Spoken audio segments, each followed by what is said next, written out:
Good afternoon, sir. Good afternoon.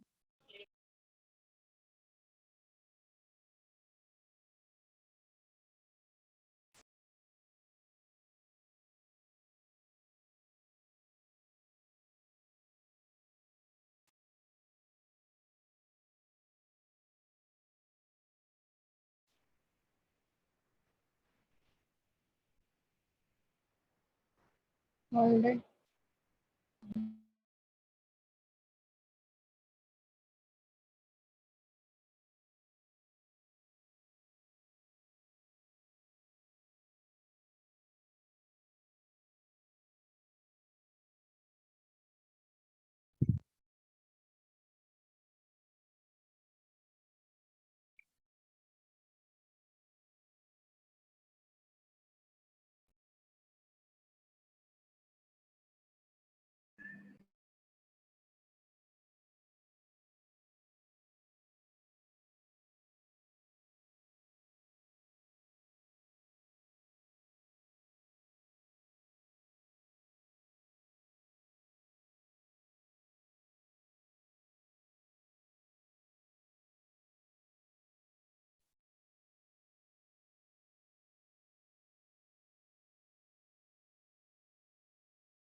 तो last lecture में हम लोगों ने आई तक कंप्लीट कर लिया था, आई पढ़ लिया था हमने। आज हम पढ़ेंगे the year. Good afternoon, sir.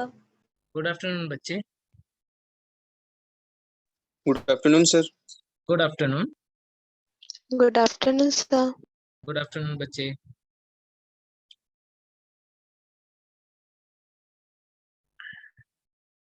करें क्या स्टार्ट? Yes, sir. चलो चलो तो देखते हैं आज द ईयर के बारे में। देखो, ईयर जो है उसे हम कितने पार्ट में डिवाइड कर सकते हैं। हमारा ईयर जो है वो कितने पार्ट में डिवाइडेड होता है? 3 मेन पार्ट में डिवाइडेड होता है।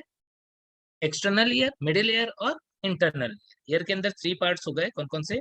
एक हो गया हमारा एक्सटर्नल ईयर, और इस एक्सटर्नल ईयर में क्या आता है? जो बाहर की तरफ प्रोजेक्टेड पार्ट है ये वाला, ठीक है।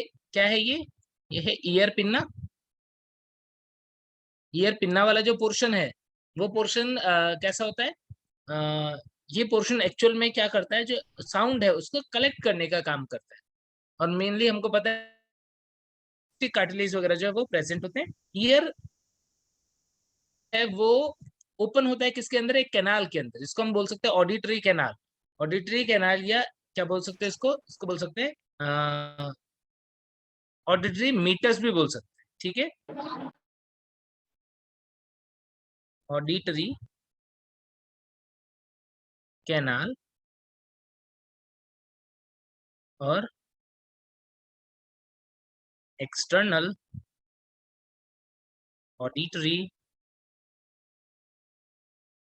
मीटर्स। तो ये 2 पार्ट होते हैं जो कि यहाँ पर तुम्हें दिख रहा है, ये ब्लू कलर मार्क किया हुआ ये पूरा आउटर ईयर वाला पोर्शन।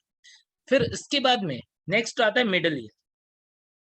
मिडल ईयर जो है उसकी स्टार्टिंग कहाँ से होती है?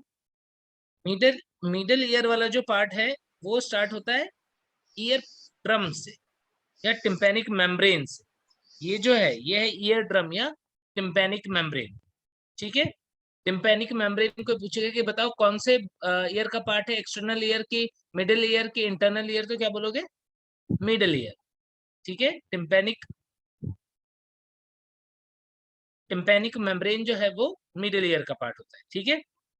तो मिडिल ईयर के अंदर क्या क्या आ गया, एक तो आ गया हमारा ईयर ड्रम और टिम्पैनिक कैविटी। ये पूरा कैविटी जो होता है, इस कैविटी को टिम्पैनिक कैविटी।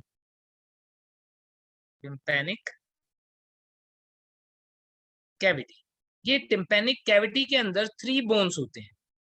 ईयर के अंदर 3 बोन्स होते हैं, क्या बोलते हैं, छोटे छोटे बोन है उनको ऑसिकल्स। इस टिम्पैनिक कैविटी के अंदर क्या है, 3 ईयर ऑसिकल्स हैं। कौन कौन से हैं वो 3 ear ossicles? Malus, incus, stapes. Yes, malleus, incus and stapes. अब यहाँ पर ये जो बोन्स हैं, ये बोन्स किस तरीके की होती है कि मेलियस वाली जो बोन है वो हैमर जैसे, जैसा हथौड़ा होता है कुछ उस टाइप का दिखता है, ये वाली बोन है, देखो ये मेलियस है। तो इनकस जो होता है वो एनुअल शेप का होता है, और स्टेपिस जो होता है वो कैसा होता है, जो हॉर्स स्टेरअप होता है, जैसे घोड़े पे चढ़ने के लिए जिसपे पैर रख करके चढ़ते हैं, उसके जैसा होता है स्टेपिस। तो 3 पार्ट के अंदर डिवाइडेड होगा, कौन कौन सा, मेलियस, इनकस और स्टेपिस के अंदर। अब मेलियस और इनकस के बीच में जो जॉइंट है वो कौन सा जॉइंट है, हिंज टाइप का जॉइंट होता है, साइनोवियल जॉइंट है। यहाँ पर इन बोन्स के बीच में जो जॉइंट है ये साइनोवियल जॉइंट है। यहाँ पर भी ये वाला जॉइंट, लेकिन ये हिंज जॉइंट है। और यहाँ पर भी ये कैसा है, ये बॉल एंड सॉकेट टाइप का जॉइंट है। तो इनके बीच में जो जॉइंट होता है, मेलियस और इनकस के बीच का जो जॉइंट होगा वो कौन सा होगा, यहाँ पर हिंज जॉइंट।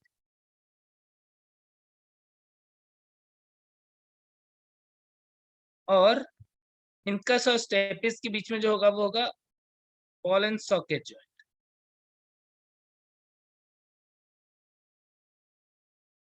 तो ध्यान रखना, मिडिल ईयर के अंदर ये है टिम्पैनिक मेम्ब्रेन या ईयर ड्रम।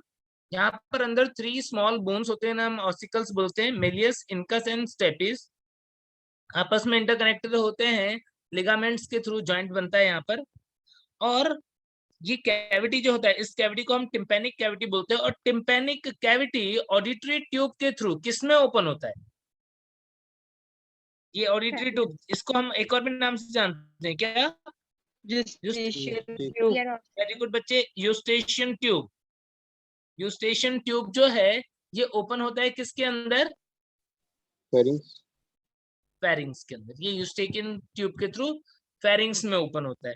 तो इससे क्या मतलब, कुछ बेनिफिट है क्या, जो प्रेशर है यहाँ पर, यस, वो नॉर्मल प्रेशर जो है मेंटेन रहता है। कई बार तुमने नोट किया होगा, कई बार सर्दी जुकाम हो जाता है तो हमारे ईयर के अंदर भी प्रेशर जो है थोड़ा ज्यादा फील होने लग जाता है। कई बार ये क्लोज हो जाता है, यदि स्टेकिंग ट्यूब वगैरह क्लोज हो जाती है तो यहाँ पर प्रेशर जो है वो बढ़ सकता है और ईयर में पेन वगैरह भी हो सकता है, ठीक है।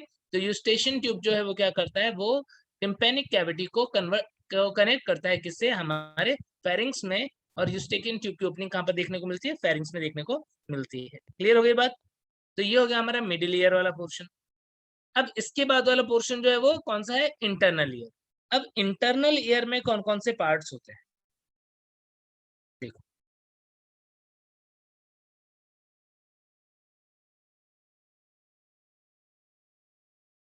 इंटरनल ईयर,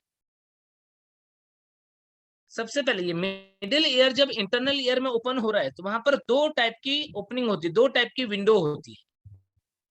कैसी 2 टाइप की विंडो होती है, एक विंडो यहाँ पर है ओवल विंडो, एक विंडो यहाँ पर है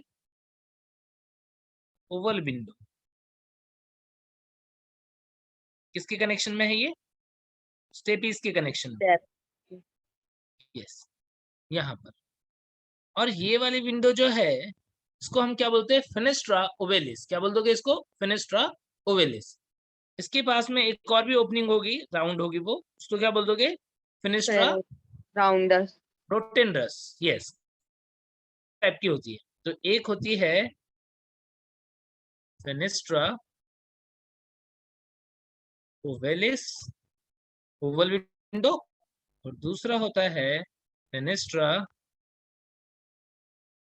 रोटेंडस, राउंड विंडो। ठीक है, तो ये दो टाइप की विंडो के थ्रू ये इंटरनल ईयर में ओपन हो जाता है। अब इंटरनल ईयर के अंदर यदि हम देखते हैं तो क्या क्या स्ट्रक्चर्स होते हैं यहाँ पर हमें सेमी सर्कुलर कैनाल्स मिलेंगे, सेमी सर्कुलर डक्ट्स मिलेंगे, और क्या मिलेगा, और कॉक्लिया मिलेगा। ये दो मेन चीज मिलेगी। देखो ये सेमी सर्कुलर कैनाल जो है वो हमारी बॉडी बैलेंसिंग का काम करता है। ईयर का फंक्शन क्या है? तो बच्चा मुझे ईयर का फंक्शन बताओ।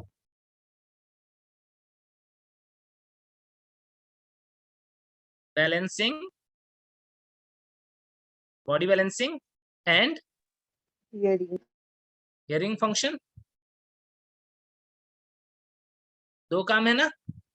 एक तो हमारी बॉडी का बैलेंस बनाएगा और सुनने में हेल्प करेगा, मतलब सुनने वाला ऑर्गन है, ऑडिटरी ऑर्गन है। तो यहाँ पर ये जो सेमी सर्कुलर कैनाल होता है, इस सेमी सर्कुलर कैनाल का जो फंक्शन होता है, इंटरनल ईयर में क्या दिख रहा है हमको? हमको दिख रहा है सेमी सर्कुलर कैनाल्स। इसे हम क्या बोलते हैं? इसे हम बोल देते हैं कि ये हेल्प करता है किसके अंदर? Helps in body balancing, body balancing. Body balancing में हेल्प करेगा सेमी सर्कुलर कैनाल और डक्ट। और जो कॉक्लिया वाला पोर्शन है, कॉक्लिया, ये किसके अंदर हेल्प करेगा? ये हेल्प करेगा, हेल्प्स इन हियरिंग मैकेनिज्म। यहां से हम सुनते हैं। और सर ये जो, हाँ बच्चे, सर सेमिनू मतलब ये वाला जो कैनाल ऊपर वाला उसको वेस्टिबुलर एपार्टस भी बोलते हैं क्या? यस, इसको हम वेस्टिबुलाई और वेस्टिबुलर apparatus भी बोलते हैं। ठीक है, एक्चुअल में क्या होता है, जो इंटरनल ईयर होता है, मैं सारी बातें डिटेल में ही बताऊंगा बच्चे भी, इसको हम वेस्टिबुलर apparatus बोलते हैं, बिल्कुल सही बात है।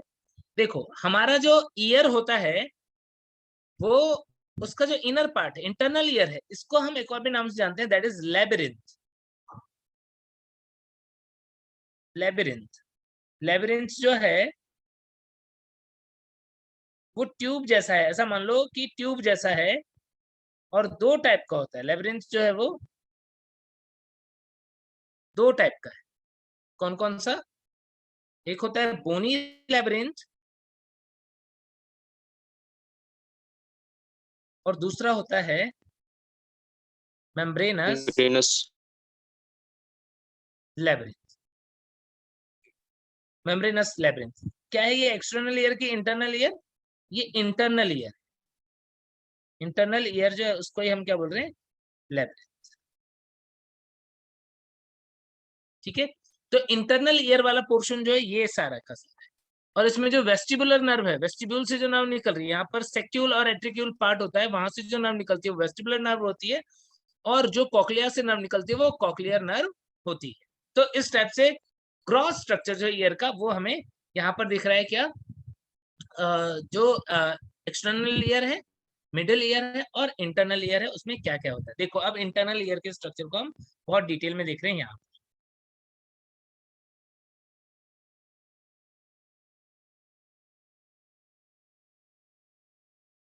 इंटरनल ईयर, जिसे हम लेबिरिंथ भी बोल रहे हैं। अब देखो लेबिरिंथ जो है, लेबिरिंथ जो है इसके अंदर दो पार्ट है। कौन कौन से? अभी हमने बात की, एक तो बोनी लेबिरिंथ, बोनी लेबिरिंथ, और दूसरा है मेम्ब्रेनस लेबिरिंथ। कैसा होता है ये? कुछ कुछ यदि तुम्हें बहुत सिंपल तरीके से समझना है तो ये हमारे पेन जैसा है। जो पेन तुम यूज कर रहे हो अभी लिखने के लिए, वैसा होता है ये लेबिरिंथ। यहाँ पर तुम क्या देख रहे हो? पेन के अंदर कुछ इस तरीके से एक हार्ड मटेरियल का बना हुआ है, वो प्लास्टिक का बना हुआ है, और उसके अंदर एक स्पेस है, उसके अंदर स्पेस है, और उस स्पेस में तुम्हारी रिफिल है। होता है क्या? यानी एक ट्यूब, उसके अंदर दूसरी ट्यूब। तो यहाँ पर बिल्कुल ऐसा ही है। ये जो बाहर वाली ट्यूब है, ये बाहर वाली जो ट्यूब है, ये है बोनी लेबिरिंथ। जो बाहर वाली ट्यूब दिख रही है क्या है, ये है बोनी लेब्रिंथ। और इसके अंदर जो ये अंदर वाली ट्यूब है, जो तुम्हारी रिफिल है, वो क्या है, वो है मेम्ब्रेनस लेब्रिंथ। आगे बात सुन में, यानी एक चैनल जो है, एक ट्यूब जो है, वो तो बन रही है बोन से, कुछ इस तरीके से। और इसके अंदर है एक दूसरी ट्यूब,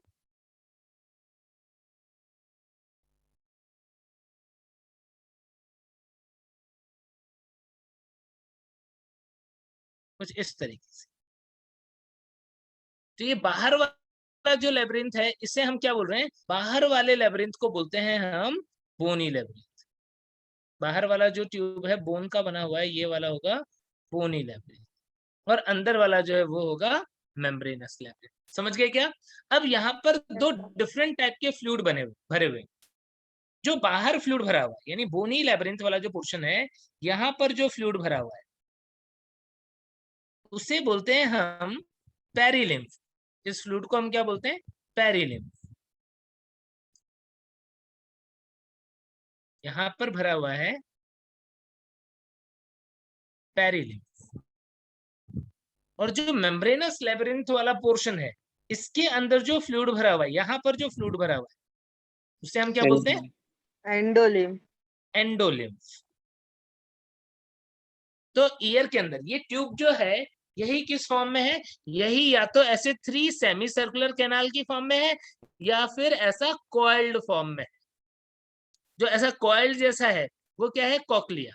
और 3 जो सेमी सर्कुलर फॉर्म में है, ये होता है हमारा क्या, सेमी सर्कुलर कैनाल। और ये सेमी सर्कुलर कैनाल जो है, ये इससे अटैच होती है, इसके पास में होते हैं दो लार्ज स्ट्रक्चर। कौन कौन से, एक अट्रिकल और एक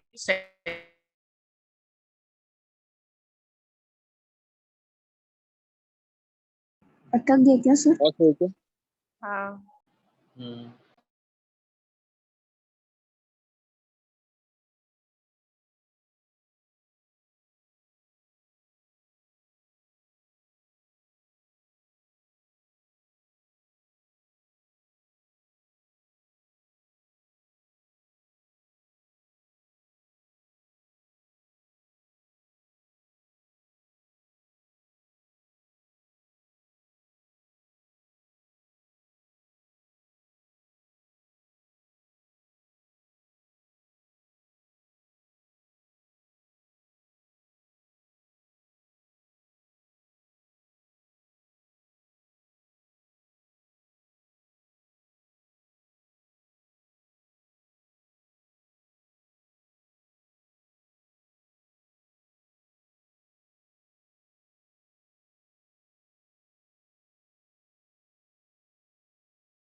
दिख रहा है क्या आप सबको? Yes Yes, sir. sir. Yes sir. तो ये सेमी सर्कुलर कैनाल जिस स्ट्रक्चर से निकल रहा है, जिसके अंदर ये अटैच्ड है, उसे बोलते हैं हम अट्रिकल। देखो ये है यूट्रिकल या अट्रिकल, यूट्रिकल। और इसके पास में ही होता है दूसरा एक चैम्बर, सेक्यू। तो ये 2 चैम्बर है यहाँ पर, अट्रिकल और सेक्यू। यहाँ पर जो विंडो दिख रहा है, ये वाला पोर्शन जो है वो ओवल विंडो या जो हमने फिनेस्ट्रा रोटेंडस की बात की थी वो है। अब यदि ये जो डायग्राम में अट्रिकल और सेक्यूल और अच्छा, और ये जो फूला हुआ पार्ट है, ये जो कैनाल्स होते हैं सेमी सर्कुलर कैनाल, उसका जो फूला हुआ पोर्शन है, उसे हम क्या बोलते हैं, उसे बोलते हैं हम एम्पुला। यानी मैं थोड़ा सा इसको और भी सिंपल इजी तरीके से यदि तुमको ड्रॉ करके बताऊं, तो ऐसा मान लो कि यहाँ पर है अट्रिकल, ये मान लो अट्रिकल मान लो, ये मान लो सिक्यूल, यूट्रिकल एंड सेक्यूल।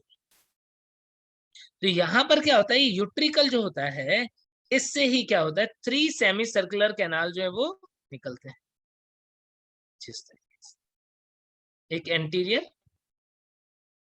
एंटीरियर होगा, एक पोस्टीरियर होगा और एक लेटरल होगा, 3 डिफरेंट प्लेन्स में है।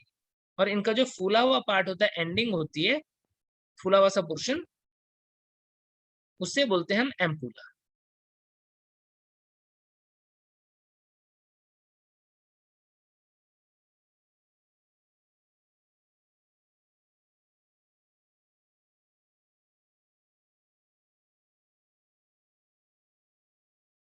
मान लो कुछ इस तरीके से 3 डिफरेंट प्लेन में होंगे, X axis, X plane, Y plane और जेड प्लेन, 3 डिफरेंट प्लेन में होंगे, ताकि किसी भी प्लेन, और इसके अंदर है क्या, स्ट्रक्चर तो वही है क्या, बोनी लेबिरिंथ और मेम्ब्रेनस लेबिरिंथ। इनके अंदर क्या है, फ्लूइड भरा हुआ है। तो जब भी हमारी बॉडी की किसी भी डायरेक्शन में मूवमेंट होगी तो क्या होगा, इसके अंदर जो पानी भरा हुआ है, इसके अंदर जो लिक्विड भरा हुआ है वो मूव करेगा कि नहीं। और जब ये लिक्विड मूव करता है तो यहाँ पर कुछ सेंसरी ऑर्गन जो है वो प्रेजेंट होते हैं किसके अंदर, एम्पुला के अंदर। कुछ जो है वो एम्पुला के अंदर होता है और कुछ जो होते हैं वो इस यूट्रिकल के अंदर होते हैं। यहाँ पर होता है एम्पुला के अंदर जो होता है वो होता है क्रिस्टा और क्रिस्टे, और वेस्टिब्यूल जो होता है, यहाँ पर वेस्टिबुलर रीजन होगा पूरा का पूरा, ये पूरा का पूरा रीजन जो है वो वेस्टिबुलर रीजन होता है, ठीक है। और उसके अंदर होते हैं कुछ इस टाइप से मैक्यूला, क्रिस्टा और मैक्यूला, ऐसी 2 स्ट्रक्चर जो है वो प्रेजेंट होती है। क्रिस्टा जो है वो प्रेजेंट होगी एम्पुला वाले पोर्शन के अंदर, और एम्पुला वाले पोर्शन में क्रिस्टा होगा, और मैक्यूला जो है वो एट्रिकल वाले पोर्शन के अंदर प्रेजेंट होगा। तो यहाँ पर कुछ इस तरीके से जो मैंने डायग्राम में यहाँ पर ड्रॉ किया, ये वाला पोर्शन जो है, ये वाला पोर्शन हमारी बॉडी की बैलेंसिंग में हेल्प कर रहा है, बैलेंसिंग, बॉडी बैलेंसिंग में हेल्प कर रही है, ठीक है।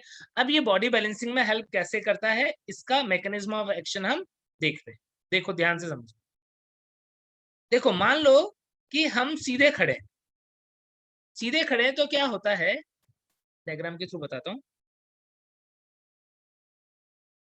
ये वाला पार्ट, ठीक है।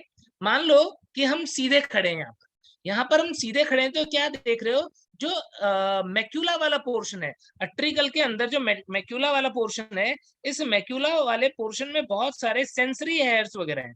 ये देखो हेयर सेल, इन हेयर सेल के ऊपर क्या है, स्टीरियोसीलिया है। कहाँ पर प्रेजेंट है ये वाला पोर्शन जो है यूट्रिकल वाले पार्ट में है।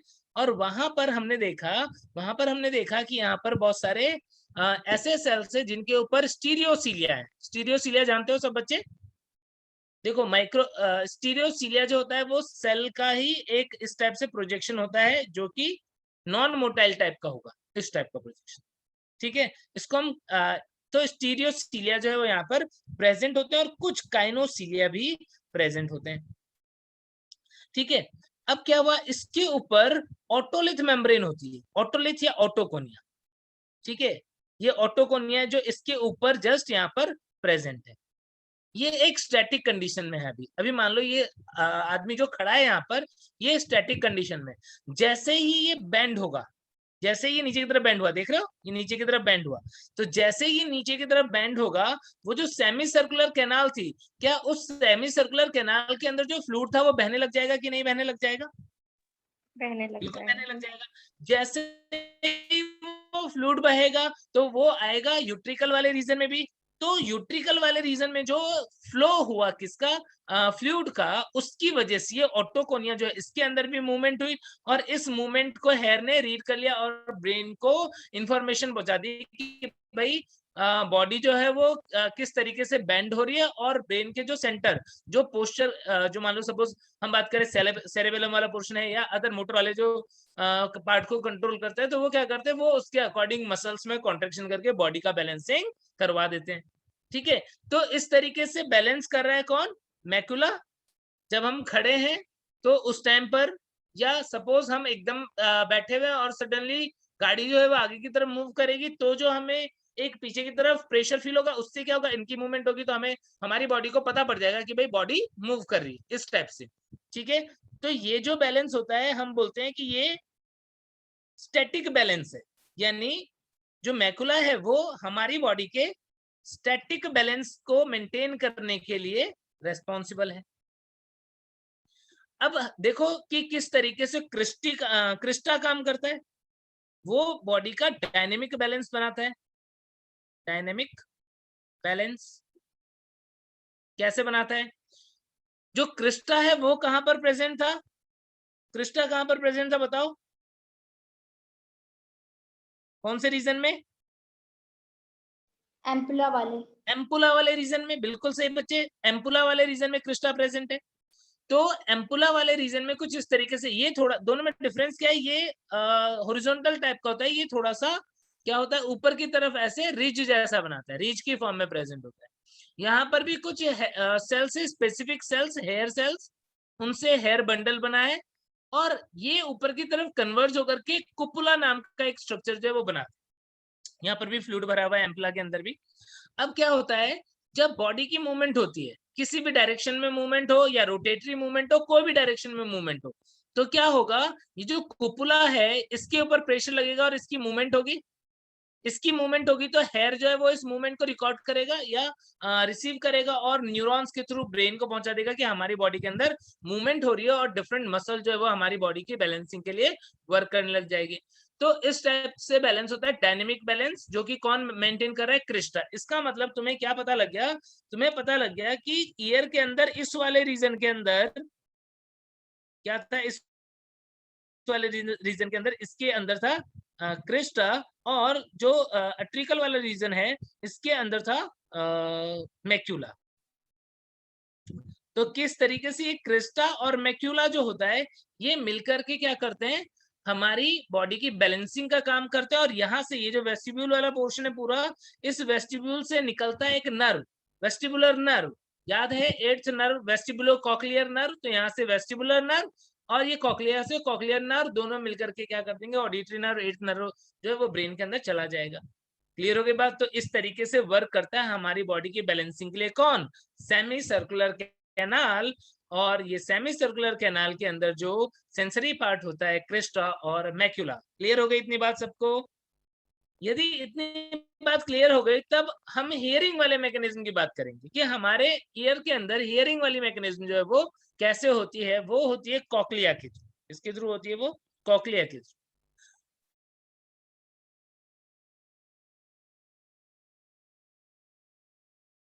कॉक्लिया जो है वो कॉइल्ड ट्यूब लाइक स्ट्रक्चर है।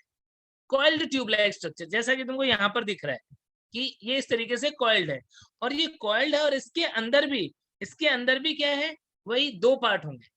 जैसे तुमने ये डायग्राम देखा था अभी, ये कॉइल्ड पार्ट है, देखो ट्यूब जैसा, एक ये वाला पोर्शन, ठीक है, बाहर वाला पोर्शन है,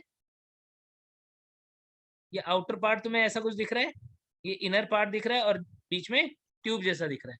तो इस टाइप का स्ट्रक्चर होता है। अब यहाँ पर ये जो है ओवल विंडो जो है यहाँ से स्टार्ट होता है, ये ओवल विंडो जो है वो कुछ इस तरीके से इंफॉर्मेशन जो है उसको यहाँ पर देगा। ठीक है, होता क्या है, देखो डिटेल स्ट्रक्चर यहाँ पर डायग्राम देख पा रहे हो, अपने एनसीईआरटी के अंदर भी ये डायग्राम दिया हुआ है। कैसा डायग्राम दिया हुआ है कि कॉक्लिया का क्रॉस सेक्शन लेते हैं एक पर्टिकुलर पार्ट से, तो वो हमें इस तरीके से दिख रहा है। कैसा दिख रहा है? मान लो कुछ ऐसा दिख रहा है। तो इंटरनली यहाँ पर हम देखते हैं कि कितने चैम्बर होंगे, 3 चैम्बर्स होंगे, 1 2 and 3, कुछ इस तरीके। अब यहाँ पर जो ऊपर की तरफ चैम्बर है इसको बोलते हैं हम स्केला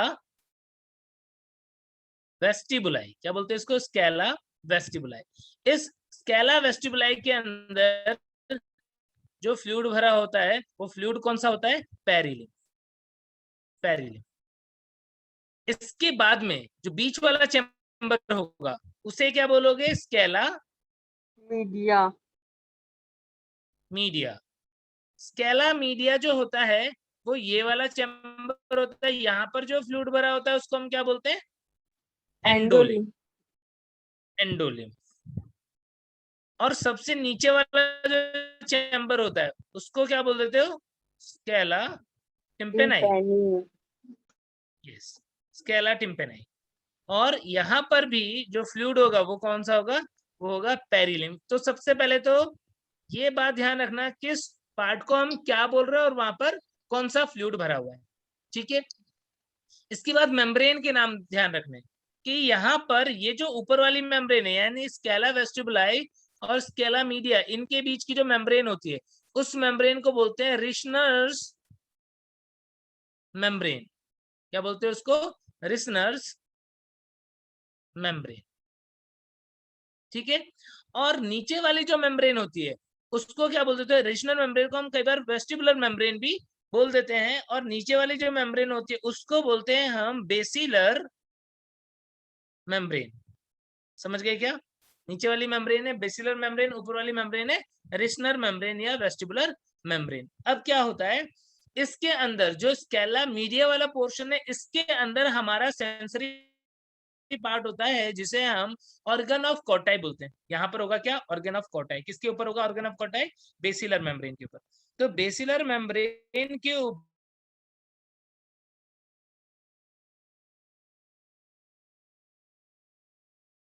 पॉज हो गए क्या?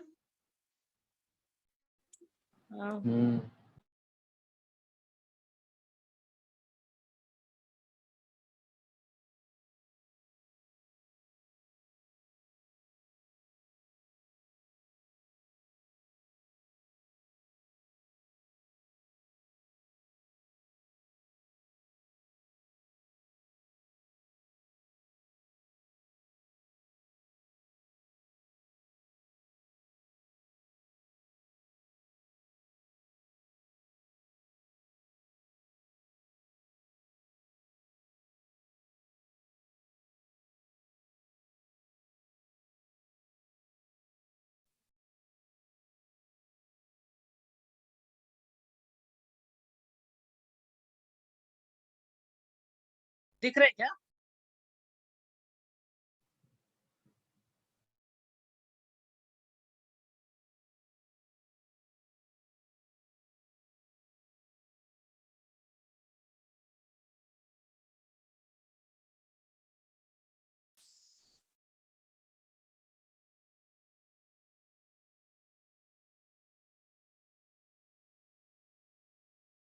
अब दिख रहा है क्या सब बच्चों को? Yes sir. ठीक है। तो यहाँ पर हम क्या देख रहे हैं? यहाँ पर हम देखते हैं कि कुछ स्पेशलाइज्ड सेल्स वगैरह होती हैं और एक मेम्ब्रेन होती है। यहाँ पर स्पेशलाइज्ड सेल्स और एक मेम्ब्रेन, ये सेल्स होती है यहाँ पर हेयर लाइक स्ट्रक्चर होती है। एक मिनट को,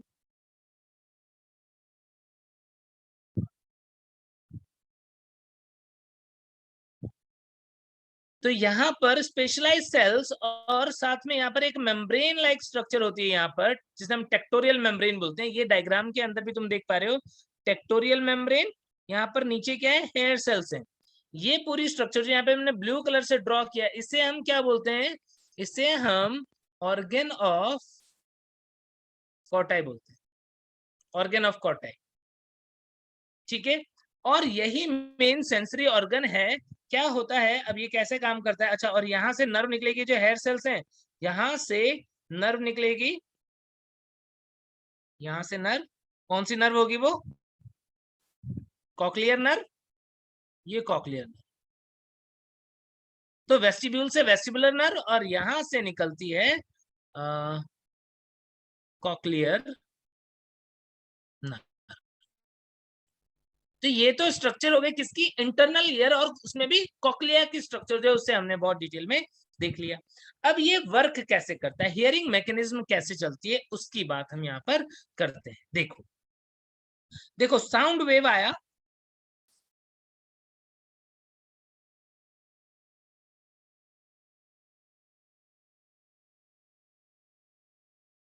दिख रहा है सब बच्चों को? Yes sir. देखो अब यहाँ पर साउंड वेव आया। साउंड वेव जो है उसको ईयर पिन्ना ने कलेक्ट किया और ईयर पिन्ना ने उस साउंड वेव को कलेक्ट करके दे दिया किसको, इस मेम्ब्रेन को।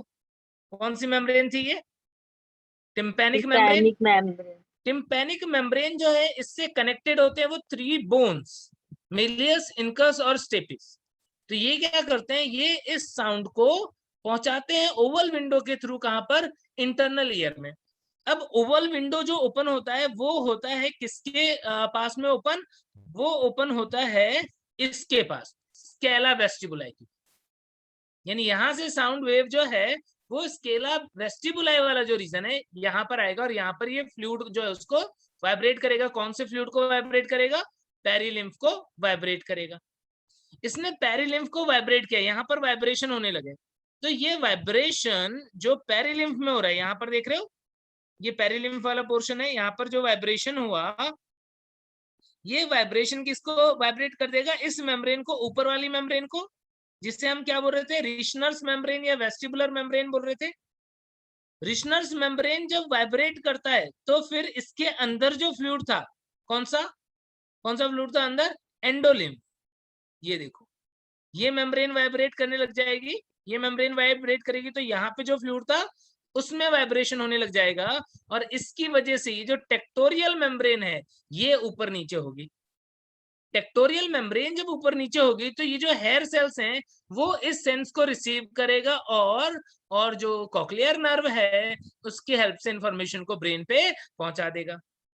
आ गई क्या बात समझ में? तो इस तरीके से जो साउंड है उसकी इंफॉर्मेशन ये ब्रेन जो है उससे पता पड़ जाती है। यहाँ पर देखो, तो साउंड वेव जो है वो इस तरीके से मूव कर रही है और हर जगह पे क्या कर रही है, जो रिशनर मेम्ब्रेन है या वेस्टिबुलर मेम्ब्रेन है उसको वाइब्रेट कर रही है और वो इंफॉर्मेशन की वजह से जो बेसिलर मेम्ब्रेन है उसमें वाइब्रेशन होता है और जो हेयर सेल्स हैं वो क्या करते हैं, उस स्टिमुलस को रिसीव करते हैं, एक्शन पोटेंशियल जनरेट होता है गैंग्लियोनिक लेयर के थ्रू, वो कॉक्लियर नर्व से वो ब्रेन में चली जाती है। तो इस तरीके से होता है, ठीक है। यहाँ पर ये जो हेलिकोट्रीमा वाला रीजन है, हेलिकोट्रीमा रीजन वो टर्मिनल पार्ट होता है जहां पर हम देखते हैं कि ये तीनों चीजें जो है, मतलब स्केला वेस्टिबुलाई, स्केला मीडिया और स्केला टिम्पेनाई, ये तीनों जहां पर मर्ज कर जाते हैं वो वाला पोर्शन होता है हेलिकोट्रीमा। तो फिर बाद में जाते जाते क्या होता है, इस साउंड की इंटेंसिटी जो है वो कम होती जाती है, वाइब्रेशन कम होते जाता है और ओवल विंडो तक जाते जाते ऑलमोस्ट डीजनरेट हो चुका होता है। क्लियर हो गई क्या बात? इतनी बात सब बच्चे समझ गए? Yes sir. ठीक है। तो इस तरीके से साउंड जो है उसे परसीव कर लिया जाता है, साउंड जो है उसे हम सुन पाते हैं। तो किस तरीके से बॉडी बैलेंसिंग होती है, किस तरीके से हम सुन पाते हैं, क्या ये सारी बातें क्लियर है सब बच्चों को? बोलो। सर, और जो राउंड विंडो था उसका यूज? राउंड विंडो देखो डीजनरेट हो गया, राउंड विंडो तक इंफॉर्मेशन ये वाइब्रेशन तो वापस से आना चाहिए ना। देखो यहाँ से वाइब्रेशन चला गया, पूरी तरीके से क्लोज होता तो उस केस में तो ये बर्स्ट हो सकता था। तो राउंड विंडो ने क्या किया, जो बहुत वीक हो गए थे उन वाइब्रेशंस को बाहर जाने दिया या पूरी तरीके से खत्म करने में हेल्प किया। ठीक है ना। राउंड विंडो जो होता है वो स्केला टिम्पेनाई के पास में होता है, यहाँ से वाइब्रेशन अंदर गया है, स्केला टिम्पेनाई से क्या हो जाएगा, बाहर आ जाएगा। और यहाँ पर कौन मिलेगा, किसके थ्रू बाहर आ सकता है, ये राउंड विंडो के थ्रू। लेकिन तब तक आते आते ऑलरेडी इंपल्स जो है वो पूरी तरीके से डीजनरेट हो चुका होता है, वीक हो गया होता है बहुत, है ना। हेलो हाँ। सर। हाँ बच्चे। सर ये टिम्पैनिक मेम्ब्रेन यदि फट जाए तो सुनाई देना बंद हो जाएगा ना? बिल्कुल बंद हो जाएगा, और क्योंकि सर यही ये तो। हाँ, ये सर ये दोबारा मतलब बन सकता है क्या? यस यस यस, वापस से रिपेयरिंग हो जाती है।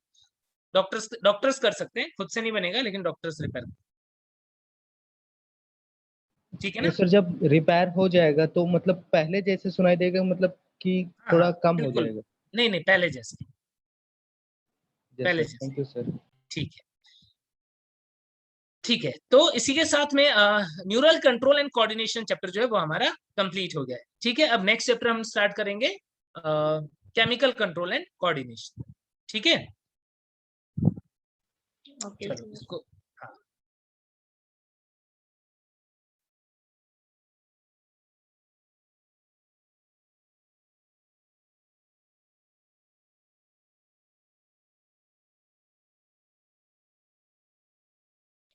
सर इससे पहले वाले चैप्टर का पीडीएफ दे दीजिएगा ना।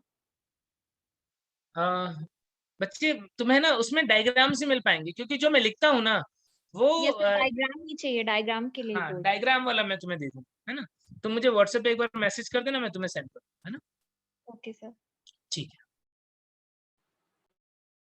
एक्चुअल में क्या है ना कि यदि हम फिजियोलॉजी को डायग्राम्स के थ्रू, टेबल्स के थ्रू, इनके थ्रू पढ़ें तो हम लंबे टाइम तक चीजों को समझ के ध्यान रख सकते हैं। एक तो क्या है, सिर्फ थ्योरेटिकली बता दिया किसने कि देखो यहाँ से साउंड जो है वो जा रही है, ये रिस्नर मेम्ब्रेन है, ये बेसिलर मेम्ब्रेन है, ये टेक्टोरियल मेम्ब्रेन है, ऐसा होगा। और एक तुमको वो डायग्राम में दिख रहा है सामने सामने। तो यदि तुमने डायग्राम में देख करके चीजें पढ़ी होगी तो तुम्हें लंबे टाइम तक ध्यान रहेगी और बहुत ईजी लगेगा वो। तो इसीलिए मैंने कोशिश की है कि ये जितना भी फिजियोलॉजी मैंने तुम्हें पढ़ाया उसमें मैक्सिमम से मैक्सिमम जो है वो हम डायग्राम्स और इलस्ट्रेशंस ये सब यूज करें, ताकि तुम्हें चीजें अच्छे से समझ में आए। और वैसे भी जब मैं तुम्हें लैपटॉप पे पढ़ा रहा हूँ तो उस केस में तो बहुत जरूरी हो जाता है ये कि मैं तुम्हें चीजें ज्यादा ज्यादा दिखा पाऊँ यहाँ पर। और अच्छे डायग्राम्स जो है वो मेरे पास हैं, कुछ बुक्स वगैरह हैं उनसे मैंने लिए हुए मेडिकल वाले, कुछ तो ये तुम्हारे काम आ गए, है ना। चलो तो सर फिर हाँ, तो फिर स्टार्ट करें next chapter. Sir last chapter से एक क्वेश्चन था। हाँ पूछो बच्चे। Sir retina is most sensitive at. हाँ देखो, जो पार्ट जहां पर कोन सबसे ज्यादा होंगे वो पार्ट सबसे ज्यादा सेंसिटिव होगा। ठीक है, कौन सा वाला पार्ट था वो था तुम्हारा येलो स्पॉट। येलो स्पॉट के ऊपर जब भी लाइट पड़ेगी तो वो क्या हो जाएगा, वो सबसे ज्यादा एक्यूरेटली इमेज बना पाएगा। सर येलो स्पॉट को ही मैक्यूलर ल्यूटिया बोलते हैं ना। यस, इसको ही हम मैक्यूलर ल्यूटिया बोलते हैं। सर तो बुक में आंसर ना उसका फोविया सेंट्रलिस दिया है। बच्चे मैक्यूलर ल्यूटिया का भी जो बिल्कुल सेंटर पोर्शन होता है उसे हम फोविया सेंट्रलिस बोलते हैं। यानी ये पूरा पोर्शन जो है ना, इसका भी जो सेंटर वाला पोर्शन होगा उससे हम बोल देंगे फोविया सेंट्रलिस। ठीक है, दोनों सही है, फोविया सेंट्रलिस जो है वो ज्यादा accurate. Okay sir, thank you sir. ठीक है, अब स्टार्ट करते हैं हम नेक्स्ट चैप्टर। देखते हैं chemical control and coordination and integration. देखो सबसे पहले तो बात करते हैं क्या होता है केमिकल कंट्रोल एंड इंटीग्रेशन। देखो यदि हम बात करें कि हमारी बॉडी के अंदर डिफरेंट ऑर्गन्स जो हैं उनके बीच में कोऑर्डिनेशन करने का काम कौन कर रहा है, तो दो सिस्टम है, जैसा कि हमने पहले भी पढ़ा था प्रीवियस चैप्टर के अंदर कि दो सिस्टम है जो मिल करके हमारी बॉडी के डिफरेंट पार्ट्स के अंदर कोऑर्डिनेशन बना रहे, इंटीग्रेशन का काम कर रहे। ठीक है, कौन कौन से थे, एक तो न्यूरल सिस्टम था और दूसरा एंडोक्राइन सिस्टम। ये दो सिस्टम मिलकर के काम कर रहे। ठीक है, यानी coordination and integration between different body part is established by nervous system and endocrine system. Now what we see that every body cell is not having nervous supply. हर एक बॉडी सेल के पास न्यूरॉन हो ऐसा जरूरी नहीं। There are so many cells which are not having neural innervation या nervous innervation। तो उस case में यदि हमारी बॉडी के पास कोई ऐसी सेल है जिसके पास नर्व इनर्वेशन नहीं है तो फिर उसका कंट्रोल कैसे होगा, और रेगुलेशन कंट्रोल की जरूरत तो सारे सेल को पड़ती है। Means the cells of our body not having nervous supply also needs to be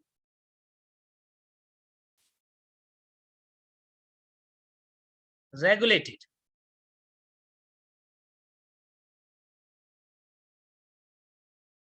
endocrine system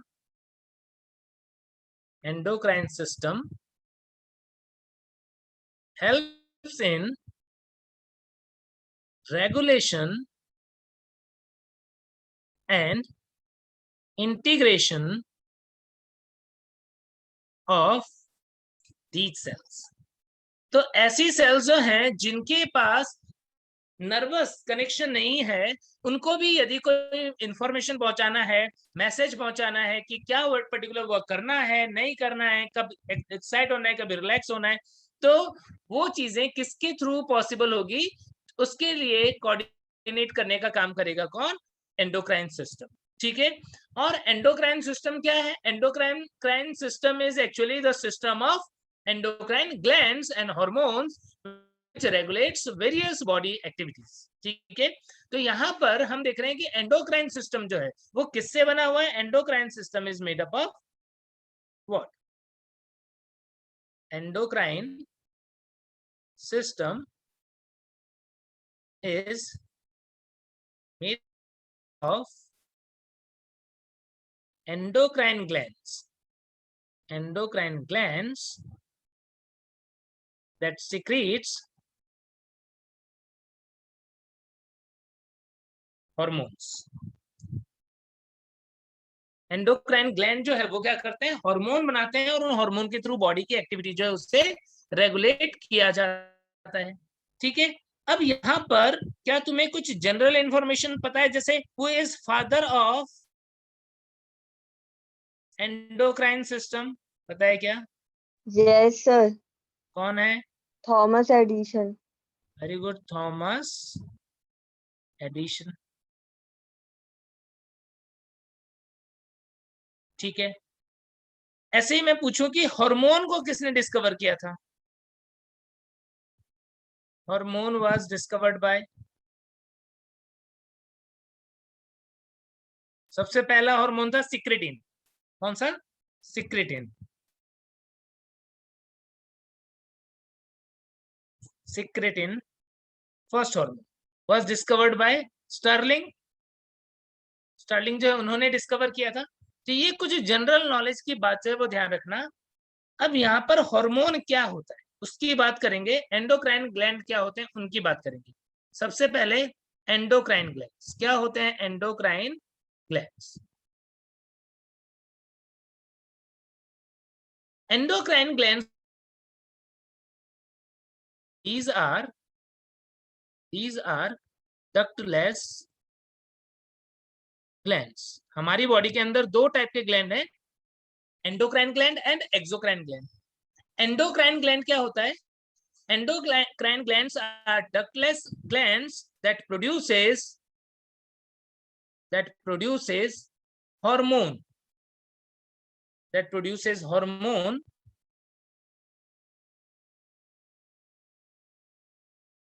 to regulate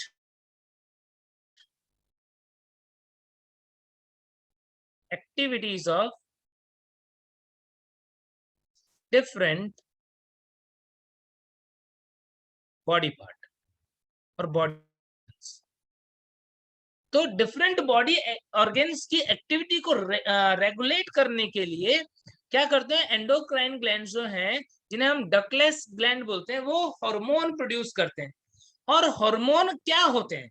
hormone क्या होते हैं? हार्मोन क्या होते हैं? हार्मोन क्या होता है बताओ? हार्मोन जो है वो कुछ ऐसे, हाँ बोलो बच्चे, तुम बोलो पहले, क्या होता है हार्मोन?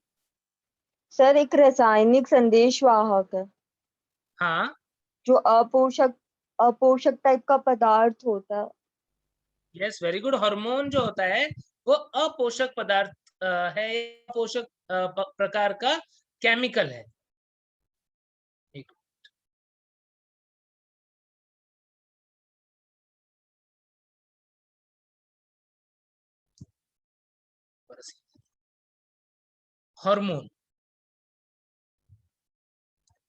हार्मोन जो है it is a non nutritive, बिल्कुल सही बोल रहे थे तुम, non nutritive chemical produced by endocrine glands, produced by endocrine glands, which are directly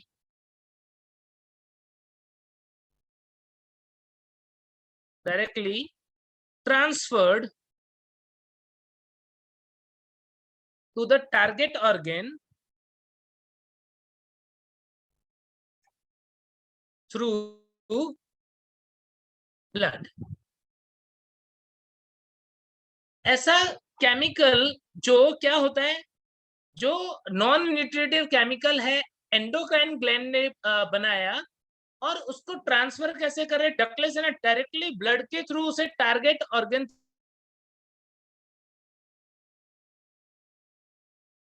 to regulate the activity of organs.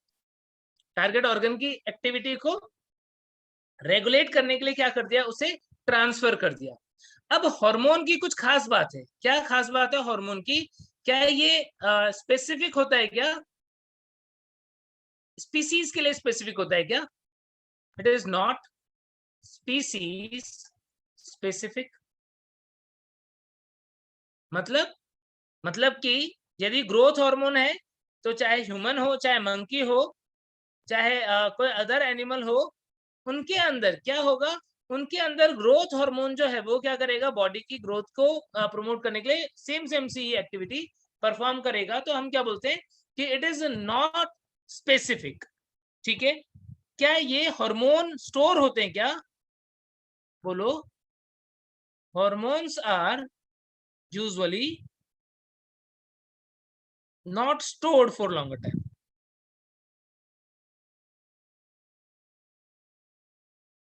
बनते हैं, यूज होते हैं, और किडनी के थ्रू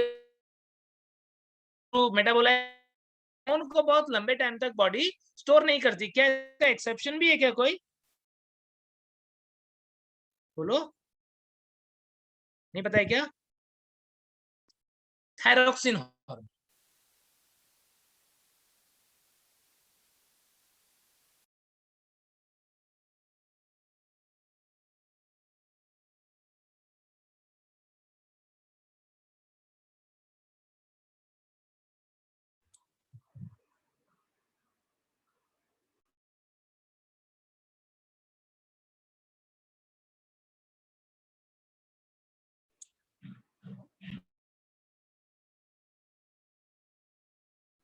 सर अटक गए क्या? जहां पर भी वो टारगेट सेल होगी, जहां पर भी उसके लिए रिसेप्टर होगा, वहां पर वो काम करना स्टार्ट कर देगा। तो इस तरीके से पॉज हो रहा है क्या? हाँ सर, पॉज हो रहा है और ये लाइन का मीनिंग नहीं समझ पाए। हाँ सर, एक बार और बताइए। वापस से बताता हूँ। देखो, नॉर्मली क्या होता है, यूजुअली हम देखते हैं कि हार्मोन बनता है और बॉडी के अंदर क्या होता है, ब्लड के थ्रू डिफरेंट पार्ट में चला जाएगा, यूज होगा, और उसके बाद में क्या होगा, या तो वो डिस्ट्रॉय हो जाएगा, लिवर डिस्ट्रॉय कर दे, या फिर वो किडनी के थ्रू एक्सक्रीट हो जाए। तो यूजुअली बॉडी के अंदर स्टोर नहीं होता है। लेकिन इसका एक्सेप्शन है थायरॉक्सिन हार्मोन। थायरॉक्सिन हार्मोन जो है उसे लंबे टाइम तक थायराइड ग्लैंड के अंदर स्टोर भी किया जाता है। तो एक ये एक्सेप्शन है, ये ध्यान रखना कि हार्मोन नॉर्मली तो स्टोर नहीं होता, बट थायरॉक्सिन जो है वो स्टोर होता है। दूसरा, मैं तुमको बता रहा था difference between nervous system and endocrine system. Nervous system और एंडोक्राइन सिस्टम में डिफरेंस क्या है? देखो, difference is between nervous system and endocrine system. देखो, नर्वस सिस्टम जो होता है उसकी एक्टिविटी कैसी होती है, पिन पॉइंट एक्टिविटी होती है। मतलब पॉइंट टू पॉइंट, हमने पढ़ा भी था डेफिनेशन में भी कि पॉइंट टू पॉइंट इंटीग्रेशन होता है। तो एक्टिविटी कैसी है, पॉइंट टू पॉइंट है, जिस पर्टिकुलर पार्ट पे के लिए इंफॉर्मेशन है वही काम करेगा। जबकि एंडोक्राइन क्या होता है, एंडोक्राइन सिस्टम जो है वो कैसे काम करता है, इसका जनरलाइज एक्शन होता है। जनरलाइज्ड बॉडी एक्शन, मतलब कि सपोज ग्रोथ हार्मोन है, ग्रोथ हार्मोन रिलीज हुआ, तो ग्रोथ हार्मोन के लिए बॉडी की जिस जिस सेल पे रिसेप्टर्स हैं हर जगह पे काम करेगा। इंसुलिन है मान लो, तो इंसुलिन का काम क्या है, हमारी सेल को ग्लूकोज अपटेक करने में हेल्प करना, तो बॉडी में जहां जहां पर भी इंसुलिन के रिसेप्टर होगा उन सब पर काम करेगी। तो एंडोक्राइन का जनरलाइज फंक्शन होता है बॉडी के ऊपर, जनरलाइज एक्टिविटी देखने को मिलती है, जबकि नर्वस सिस्टम जो है वो एकदम पॉइंट टू पॉइंट होता है। नर्वस एक्टिविटी जो होती है वो बहुत ही शॉर्ट टाइम के लिए होती है, और एंडोक्राइन जो है रिलेटिवली लॉन्ग टाइम के लिए एक्टिविटी होती है, लॉन्ग टाइम तक काम करता है। ये एकदम शॉर्ट टाइम के लिए, ये रिलेटिवली लॉन्ग टाइम के लिए काम करेगा, ठीक है। इसके बाद में और डिफरेंस देखें तो नर्वस सिस्टम की एक्टिविटी बहुत ही क्विक होती है, जैसे ब्रेन में इंफॉर्मेशन दिया तुरंत से एक्टिविटी हो गई। एंडोक्राइन की एक्टिविटी जो होती है वो रिलेटिवली क्या होती है, स्लो होती है, होता है कि नहीं।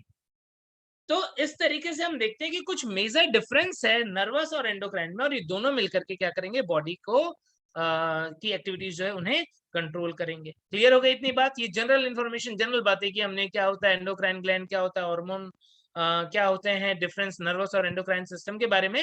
अब इसके बाद में देखो एंडोक्राइन ग्लैंड मेन जो है, मेजर एंडोक्राइन ग्लैंड्स कौन कौन से, major endocrine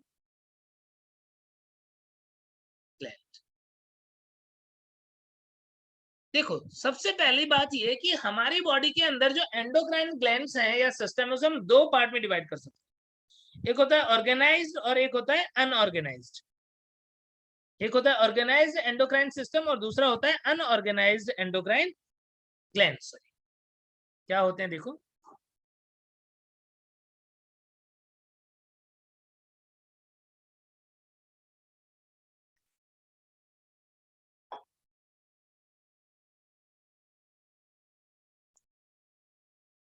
organised endocrine glands. Organised endocrine glands में क्या होता है, सेल्स ऑफ, या सेल्स आर बोलते हो, सेल्स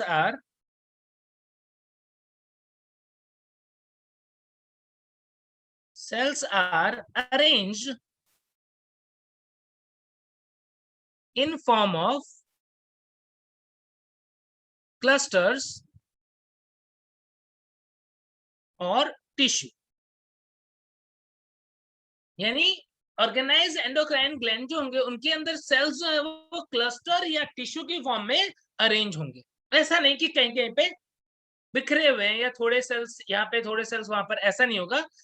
अरेंज ऑर्गेनाइज्ड फॉर्म में जो ग्लैंड बनेगा उसे हम क्या बोल देंगे, ऑर्गेनाइज्ड एंडोक्राइन ग्लैंड्स। एग्जाम्पल क्या हो जाएगा, जैसे पिट्यूटरी ग्लैंड है, pituitary gland, thyroid gland, thyroid gland, ठीक है।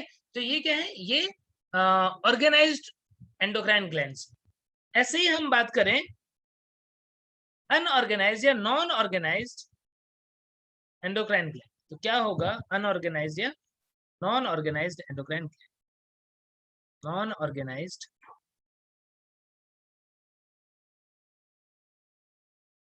Endocrine glands. क्या होगा, just opposite, cells are not arranged as cluster और टिश्यू। सेल्स जो है क्लस्टर की फॉर्म में अरेंज नहीं है, डिस्क्रीट हैं, अलग अलग हैं, तो नॉन ऑर्गेनाइज्ड एंडोक्राइन ग्लैंड बोलेंगे। जैसे कि हमने पढ़ा जीआईटी, गैस्ट्रो इंटेस्टाइनल ट्रैक्ट के बारे में तुमने पढ़ा था, एलिमेंट्री कैनाल। क्या एलिमेंट्री कैनाल के अंदर कुछ ऐसी सेल्स थी जो हार्मोन बना रही थी, सिक्रेटिन बन रहा था क्या वहां पर, गैस्ट्रिन हार्मोन बन रहा था क्या, पढ़ा था क्या, बोलो ना। ऐसे ही यदि मैं बात करूं, हमारा हार्ट एएनएफ वगैरह बनाता है, हार्मोन बना रहा है एएनएफ, एंटी नाइट्रियोटिक फैक्टर। लिवर के अंदर तुमने एंजियोटेंसिनोजन 1 देखा था। किडनी के अंदर रेनिन बन रहा था क्या? तो हमने क्या देखा कि इन ऑर्गन के अंदर कुछ कुछ सेल्स हैं ऐसे ही जो कुछ सिक्रेशंस बना रही है, हार्मोन बना रही है, तो इन्हें हम किस में रख देंगे? नॉन ऑर्गेनाइज्ड एंडोक्राइन ग्लैंड्स के की कैटेगरी में रख देंगे। तो यहाँ पर अब एक एक करके पहले एक बार हम मेजर एंडोक्राइन ग्लैंड्स जो है, जो तुमको इस डायग्राम में दिख रहे हैं, उनके नाम यहाँ पर देख लेते हैं कि कौन कौन से ग्लैंड्स हैं जो मेन ग्लैंड्स हैं। देखो, सबसे पहले मेजर एंडोक्राइन ग्लैंड्स क्या क्या? सबसे पहले मैं लिख रहा हूं पीनियल ग्लैंड। पीनियल ग्लैंड कहां पर होता है? एपिथैलेमस के पास में। यस, थैलेमस के ठीक ऊपर पीनियल ग्लैंड। उसके बाद में दूसरा हाइपोथैलेमस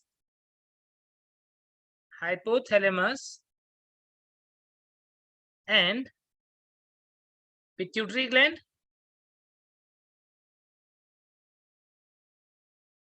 हाइपोथैलेमस को हम अलग से पढ़ते हैं, पिट्यूटरी ग्लैंड को अलग से पढ़ते हैं, बट दोनों कनेक्शन में होते हैं, दोनों में बहुत बड़ा रिलेशन होता है, हम देखेंगे भी इसके बारे में। देन इसके बाद में थायराइड ग्लैंड,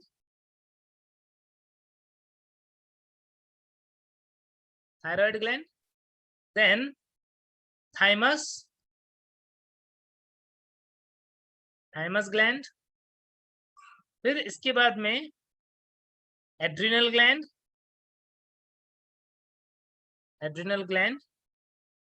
देन पेनक्रियास, ठीक है, और जो गोनेट्स हैं वहां पर ovary and testis and ovaries. तो ये मेजर एंडोक्राइन ग्लैंड्स हैं, और कौन सी ग्लैंड से क्या बनता है, कहाँ होती है, कैसे होती है, सारी चीजें हम डिटेल में देखेंगे। उससे पहले हम देखेंगे कि हार्मोन जो है उसका केमिकल नेचर के अकॉर्डिंग कौन कौन से टाइप के हार्मोन होते हैं। देखो, हार्मोन जो है वो प्रोटीनेशियस हो सकता है या फिर वो स्टेरॉइडल हो सकता है। दो मेन कैटेगरी हो गई। प्रोटीनेशियस में या तो पॉलीपेप्टाइड है या फिर सिर्फ अमीनो एसिड डेरिवेटिव है।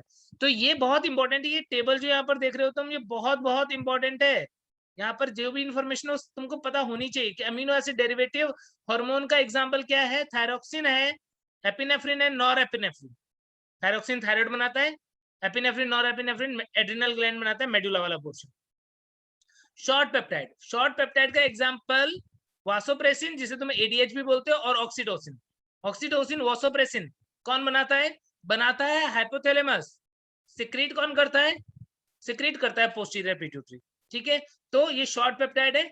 एमएसएच मेलेनोसाइट स्टिमुलेटिंग हार्मोन जो है वो भी शॉर्ट पेप्टाइड है। लॉन्ग पेप्टाइड हार्मोन की बात करें तो parathyroid hormone, insulin, thyrocalcitonin, ACTH, adrenocorticotrophic hormone, ये लॉन्ग पेप्टाइड हार्मोन्स है। पैराथायराइड हार्मोन पैराथायराइड ग्लैंड बनाएगा, इंसुलिन पेनक्रियास में बनता है, थायरोकैल्सिटोनिन थायराइड ग्लैंड के अंदर बनेगा, और एसीटीएच जो है वो एडिनो हाइपोफाइसिस जो है वो पार्ट बनाता है, एडिनोकोर्टिकोट्रॉपिक हार्मोन।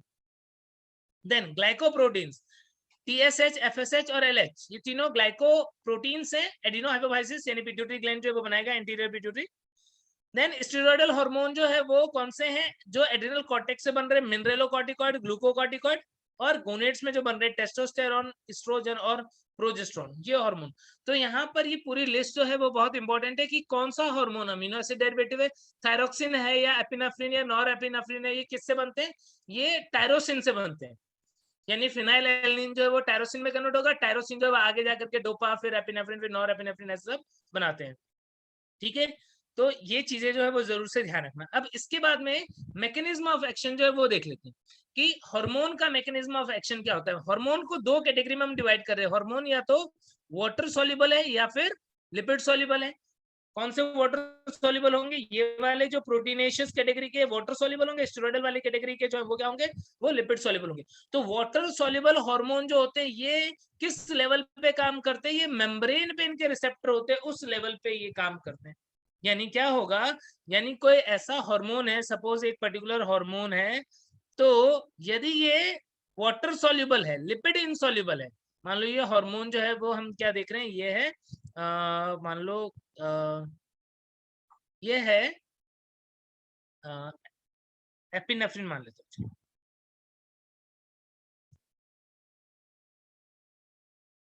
ये है एपिनेफ्रिन।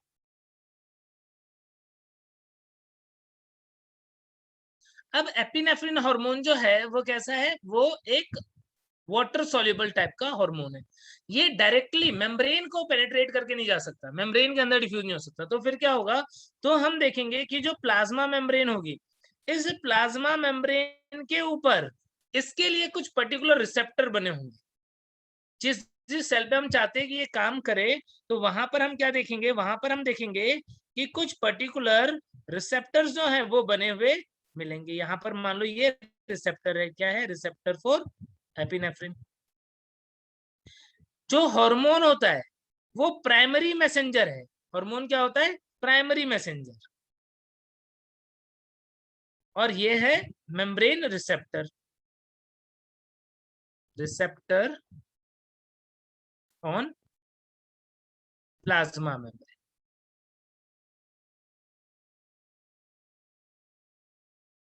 तो क्या होगा? ये एपिनेफ्रिन जो है वो क्या करेगा? या हार्मोन जो है वो आएगा ब्लड के थ्रू। किसके थ्रू? ब्लड के थ्रू। थ्रू ब्लड, क्योंकि बनाया किसने? बनाया किसी एंडोक्राइन ग्लैंड ने। और फिर वहां से ट्रांसफर हुआ ब्लड के थ्रू, और ब्लड के थ्रू ट्रांसफर होकर के आ गया और जुड़ गया कहां पर? जिस साइट के ऊपर टारगेट ऑर्गन था उसके ऊपर इसके लिए रिसेप्टर था, वहां पर जाकर के जुड़ गया। अब जैसे ही ये उसके ऊपर बाइंड करता है, वैसे ही ये क्या करवाता है? यहाँ पर कुछ सेकेंडरी मैसेंजर बनवाते हैं। यानी एपिनेफ्रिन जो था वो क्या था? Epinephrine was primary messenger. ये क्या था? ये था प्राइमरी मैसेंजर। प्राइमरी मैसेंजर जब रिसेप्टर पे आएगा तो फिर ये क्या करेगा? ये यहाँ रिसेप्टर पर कुछ ऐसी एक्टिविटी करवाएगा जिससे क्या हो जाएगा? Stimulate formation of secondary messenger. कुछ सेकेंडरी मैसेंजर्स के नाम जो है वो हमारी एनसीईआरटी की बुक में दिया हुआ है। बता सकते हो कुछ एग्जांपल? लाइक कैल्शियम हो सकता है secondary messenger, inositol triphosphate IP3 हो सकता है सेकेंडरी मैसेंजर, साइक्लिक AMP हो सकता है सेकेंडरी मैसेंजर। तो यहाँ पर क्या हुआ? यहाँ पर जैसे हमने देखा एपिनेफ्रिन आया तो इसने क्या किया? सेकेंडरी मैसेंजर को एक्टिवेट किया। और ये सेकेंडरी मैसेंजर जो है ये क्या करते हैं? ये कुछ एंजाइम्स का एक्टिवेशन करवाते हैं। एंजाइम का एक्टिवेशन करवाते हैं और जिसकी वजह से जो फंक्शन परफॉर्म करना था सेल को वो स्टार्ट कर देगा। यानी नॉन स्टेरॉइडल हार्मोन जो है वो प्राइमरी मैसेंजर है। फर्स्ट मैसेंजर मतलब प्राइमरी मैसेंजर है। वो रिसेप्टर जो प्रोटीन है मेम्ब्रेन के ऊपर वहां पर आते हैं, अटैच होते हैं और क्या करवाए? यहाँ पर एडिनाइल साइक्लेज एंजाइम जो उसकी एक्टिविटी से इन्होंने साइक्लिक AMP जो कि एक सेकेंडरी मैसेंजर है उसको एक्टिवेट करवाया। और ये साइक्लिक AMP जो है वो काइनेज प्रोटीन जो है उनको एक्टिव करवा देता है और उसकी वजह से सेल के अंदर बहुत सारे फंक्शंस जो होते हैं वो स्टार्ट हो जाते हैं। तो ऐसे काम करेगा कौन? वाटर सॉल्युबल हार्मोन्स काम करेंगे। इनके लिए रिसेप्टर होना बहुत जरूरी है मेम्ब्रेन के ऊपर। क्या इतनी बात सबको समझ में आ गई? Yes sir. ठीक है। तो फिर इसके बाद में अब हम बात करेंगे उन हार्मोन्स की जो लिपिड सॉल्युबल है। स्टेरॉइडल हार्मोन की बात कर रहे हैं। स्टेरॉइडल हार्मोन जो होते हैं वो लिपिड सॉल्युबल होते हैं। अब यहाँ पर क्या होता है? यदि लिपिड सॉल्युबल हार्मोन है तो उसे मेम्ब्रेन रिसेप्टर की रिक्वायरमेंट नहीं होती है। यानी वो डायरेक्टली क्या होगा? इस मेम्ब्रेन को क्रॉस करके आसानी से चला जाएगा। मान लो ये कोई हमारा प्राइमरी मैसेंजर है, हार्मोन है, कौन सा? यहाँ पर मान लेते हैं स्टेरॉइडल हार्मोन। तो स्टेरॉइडल हार्मोन यदि है ये, तो ये क्या करेगा, ये इजीली सेल मेम्ब्रेन को पेनिट्रेट करके कहां पर आ जाएगा, साइटोप्लाज्म में आ जाएगा। आ गया साइटोप्लाज्म में। Membrane receptor not required, membrane receptor not required. तो फिर कौन सा रिसेप्टर चाहिए, तो इनके लिए रिसेप्टर होगा कहां पर बना हुआ, साइटोप्लाज्म में। इनके लिए या तो साइटोप्लाज्म में या फिर न्यूक्लियस के अंदर। हो सकता है साइटोप्लाज्मिक रिसेप्टर भी हो, न्यूक्लियस भी हो, लेकिन या तो साइटोप्लाज्म में होगा या न्यूक्लियस में होगा। हमारे एनसीईआरटी की बुक के अंदर सिर्फ न्यूक्लियस रिसेप्टर, न्यूक्लियर रिसेप्टर जो है वही दिया हुआ है। ठीक है, तो दोनों टाइप के हो सकते हैं। जैसे यहाँ पर हम देख रहे हैं कि क्या है, साइटोप्लाज्मिक रिसेप्टर। तो अब क्या होगा, अब जब ये साइटोप्लाज्मिक रिसेप्टर से बाइंड करेगा तब इसकी आगे एंट्री हो जाएगी किसके अंदर, ये इसे ले जाएगा न्यूक्लियस के। न्यूक्लियस के यदि साइटोप्लाज्मिक रिसेप्टर के थ्रू काम होना है तो, और यदि नहीं डायरेक्टली न्यूक्लियर रिसेप्टर के थ्रू काम होना है तो वो भी हो सकता है। या तो एक ऑप्शन ये हो सकता है, और इसके बाद में ये एंटर हो गया कहां पर, ये इसके बाद में एंटर हो गया, मान लो यहाँ पर न्यूक्लियस है, यहां से ये चला गया न्यूक्लियस के। या तो एक ऑप्शन ये हो सकता है, या फिर दूसरा ऑप्शन हो सकता है कि ये सीधे ही यहां से आ जाए कहां पर, न्यूक्लियस के अंदर, और इसका इंतजार जो है वो न्यूक्लियस में ही हो रहा है। इसका इंतजार न्यूक्लियस के अंदर जो न्यूक्लियर रिसेप्टर है वो कर रहे हैं।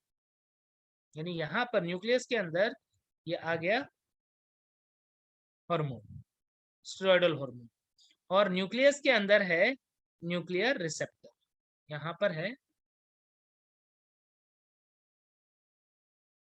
Nuclear receptor.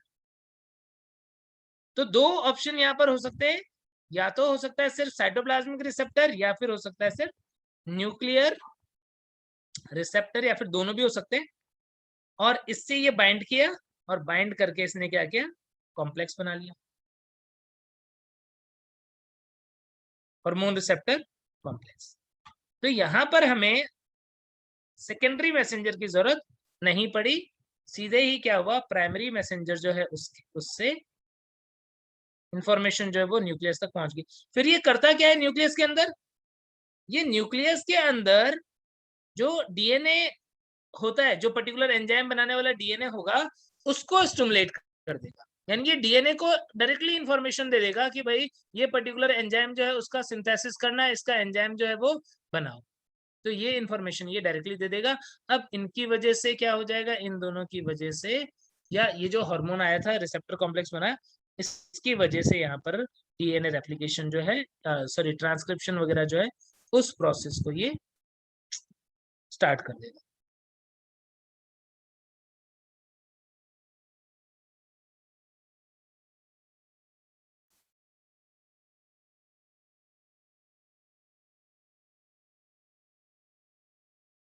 यहाँ पर क्या हुआ, यहाँ पर आकर के ये अटैच हो जाएगा, और इसकी वजह से क्या होगा, ट्रांसक्रिप्शन, फिर ट्रांसलेशन जो है वो साइटोप्लाज्म में होगा, ट्रांसक्रिप्शन तक न्यूक्लियस के अंदर होगा, इसके बाद में ट्रांसलेशन इन साइटोप्लाज्म,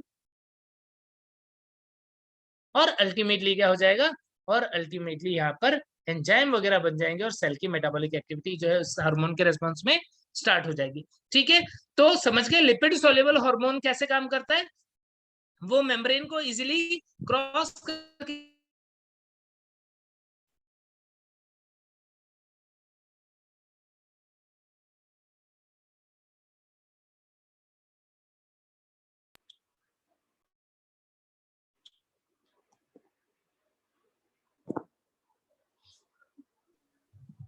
हेलो अटक गया, पॉज हो गया।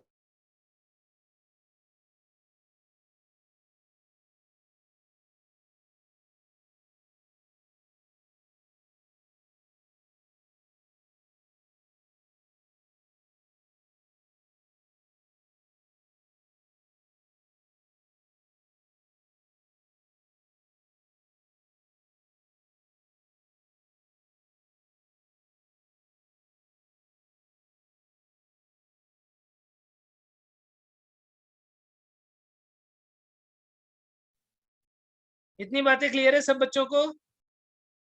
Yes sir. कहीं पे कोई डाउट तो नहीं है? चलो फिर एक एक ग्लैंड्स को जो है वो हम नेक्स्ट लेक्चर में डिटेल में पढ़ते हैं, ठीक है? ओके चलो सर। फिर, हाँ चलो मिलते हैं। ओके बाय बाय बच्चों। Bye.